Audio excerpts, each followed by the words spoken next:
So I just saw the live action remake for Lilo and Stitch, and I'm actually pretty impressed. It may be one of the best Disney live action remakes that I've seen.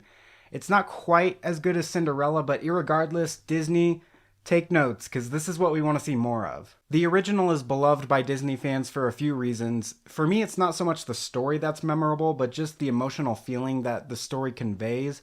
You have Stitch, who's this goofy looking yet cute little creature with a funny voice. He's actually modeled after a Boston Terrier, which would explain why he's so cute. But I would say he's basically like the minions from Despicable Me, but way less annoying and with 1,000 times more charisma. Then you have Lilo, who's also goofy and playful, and she's just different from your typical animated child. And I think another thing that sets the movie apart is the animation itself. The characters look way different than any other Disney animated characters at the time or just in general. They had those widely set eyes, the big noses, and then the more beefy sort of appendages, and then just the way they moved and interacted with each other is what made them so adorable and fun to watch. This was something that kind of worried me about doing a remake of this movie, was that it wasn't going to have that same style of animation, obviously since it's in live action, and it's not the same, but even still, I'm super impressed because the way that the actors put on their own portrayal of these characters is just, again, it's not the same, but it's just special in its own way. In my opinion, Stitch is even better in live action because he's actually supposed to be a fluffy character, and that's not something that could easily be achieved with 2D animation back in the year 2002, but nowadays with the more advanced technology we have, the CGI is able to add so much more emotion to Stitch's body language and facial expressions in this movie. Also, I don't know if this was just me or not, but Stitch looks way smaller in proportion to the other characters than he does in the 2002 film, which just made him seem even cuter to me. Just like James Earl Jones did with The Lion King, Chris Sanders comes back to play the same exact role he did 23 years ago, and he does a great job. From this point forward, I will be talking spoilers, so if you want my final verdict spoiler-free, skip to this time in the video. The story is mostly the same, the premise is the same. Stitch is this monstrous abomination whose existence breaks the laws of the United Galactic Federation. Before they can exile him, he escapes and then crash lands on Earth. The UGF sends Jumba and Pleakley after him. Stitch uses Lilo as sort of a leverage shield for his own protection, and then Lilo sees him as a friend that she's been longing for. They deviate a little bit from the original story during the second half. It's a little weird. They consolidate two characters into one character, and then they split one character into two characters. The route that they took with Jumba was a bit more simplistic, and I did like that because in the original story, it got a little confusing when Lilo and Stitch were getting passed around back and forth between Gantu and Jumba. So to have just Jumba take Lilo and Stitch towards the end made for easier viewing. Otherwise, the ending was the same. One thing that they did kind of take away that I'm a little bit hesitant to criticize is that in the original, Lilo sort of repudiates Stitch because she feels like he tore her and her sister Nani apart. It was very reminiscent of How to Train Your Dragon 2 when Hiccup does the same thing to Toothless, and it's just heartbreaking to see these two best friends be separated that way, but then when they reunite, it's just euphoric. But in the remake, Lilo only feels slightly betrayed by Stitch when she finds out that he was sort of using her, but that's really it. Again, I feel like the narrative they told here was perfectly fine, but I feel like Maya Kealoha, the girl that plays Lilo, was perfectly capable of recreating that original scene, but I don't know.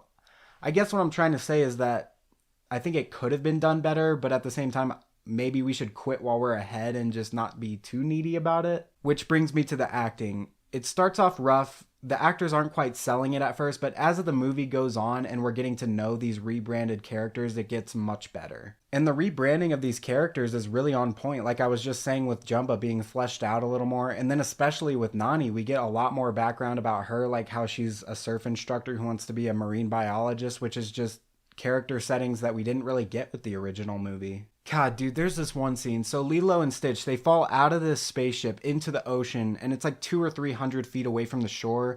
Lilo can't carry Stitch to shore because his molecular density increases in water, so he's too heavy. So she just has to leave him behind. He sinks to the bottom and drowns. Nani goes in after him and carries him to shore just by walking on the sea floor all the way to the shore. They're trying to resuscitate him, and my God, Maya Kealoha, this little girl who's playing Lilo, She puts on quite the performance. It's very brief, but she gets like the waterworks going. She even gets the slime works going a little bit.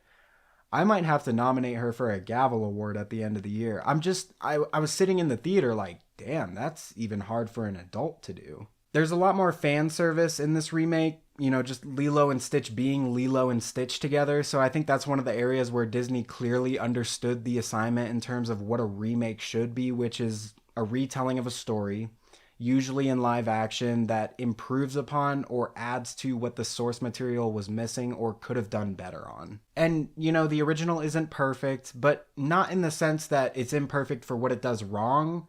There's just parts of it that could have been executed better. A perfect example would be the scene where Stitch finds out that he's stuck on an island. In the original, I feel like Stitch's fear of water isn't established clearly enough, so when Lilo explains that they're on an island, he just starts tweaking for seemingly no reason, but in the remake, she explains more softly and slowly that they're on an island because she likes that. And as she's explaining this, you can clearly see that this realization is starting to set in on Stitch, and then when he freaks the shit out, it makes more sense. There's other elements to the movie similar to this where it actually improves upon the original story, but this is like a prime example of a justification for a remake. Disney needs to be doing more like this, where they're doing remakes because there's actually stuff to be improved upon rather than, people just liked the original, so let's make a remake. They made Jamba and Pleakley turn into humans. I'm not exactly sure how to feel about this. Apparently it's very controversial. On one hand, it allows them to engage in funny dialogue with actual humans, but on the other hand, it just feels kind of cheap, like Disney was trying to take shortcuts. I'm more inclined to like the addition than not to, because it was just funny to watch them trying to be humans instead of just trying to understand them. And then, like I said before, they split Cobra Bubbles into two characters just so that they could give Tia Kariri a cameo. And I totally understand that they're doing this to fill the ridiculous plot hole of how Bubbles just conveniently knew to work a case on Nani, and then also he just conveniently works for the CIA and knows these aliens. But I kind of like the irony of Bubbles being presented as a social worker, even though he's this massive black dude, and then when it's revealed that he's CIA, obviously it makes sense. I would have liked this approach for both movies, by the way, not just the remake. And I also feel like there was just a better way to fill this plot hole than to add an entirely new character only for her to become obsolete the moment that Bubbles goes undercover as a social worker. The politics weren't as bad as I was expecting. I was a little bit worried because, one, it's Disney, and two, because the setting for Lilo and Stitch is very culturally rich, so it was just nice to see that Disney stuck to a more organic portrayal of Hawaiian culture rather than a more insertive and propagandistic portrayal, earning our intrigue as opposed to forcing it. There was only one scene that really got under my skin. There's this part where Bubbles has the audacity to leave Lilo and her family figures for something more pressing, like a alien invasion or some bullshit. But Tutu, Lilo's family friend, who's like this old lady, she says, "You're supposed to be protecting us." Bubbles says, "I swore an oath to protect the American people." And then Tutu replies, "Who do you think we are?" It just sucks because she was a really good character, and I lost like 60% of the respect I had for her right after that. She's insinuating that the US government doesn't care about Hawaiian people, and I know some moron is going to write that off like, oh, she's just calling him ignorant, but to logically conclude that she's simply misunderstanding that CIA agents aren't police officers and that their job is bigger than just providing security to individual people would require some mental gymnastics. Yeah, no, the tone in which she says it clearly indicates that the writers are putting confidence behind her words, like she's making an accusation rather than a suggestion. She's clearly making an accusation that he's failing to recognize that Hawaiian people fall under the umbrella of the American people. I don't know if you guys remember that one scene in the most recent Snow White when Doc goes on that brief yet unhinged tangent on like greedy economic policies or something, but the tone of that scene was like identical to this one. This stuff is just amazing to me because, first of all, I mean, I don't want to speak for the Hawaiian community or anything, but I hear the whole white supremacist Western colonization spiel way less from the Hawaiian community and way more from, say, like the native Indian community.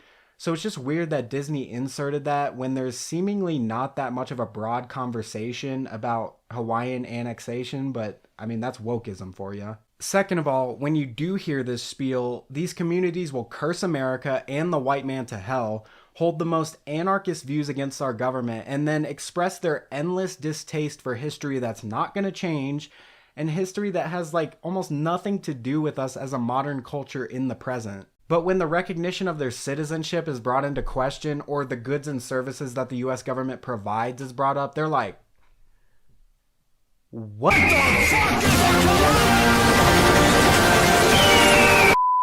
The only other thing is that Pleakley is a bit fruity in this movie, and I don't really have a problem with that if it's just like a little bit of gay, a little bit of fruit there, but this dude is an alien. Like, and I know someone's gonna say, like, well, he is an expert on Earth, but like, bro, he doesn't have human genitalia, just to put it lightly. I mean, the original Pleakley was fruity by today's standards, especially considering that he wore a dress in the original movie, but like, if you give Disney an inch, they will take a mile. I'm telling you. All the time they do it.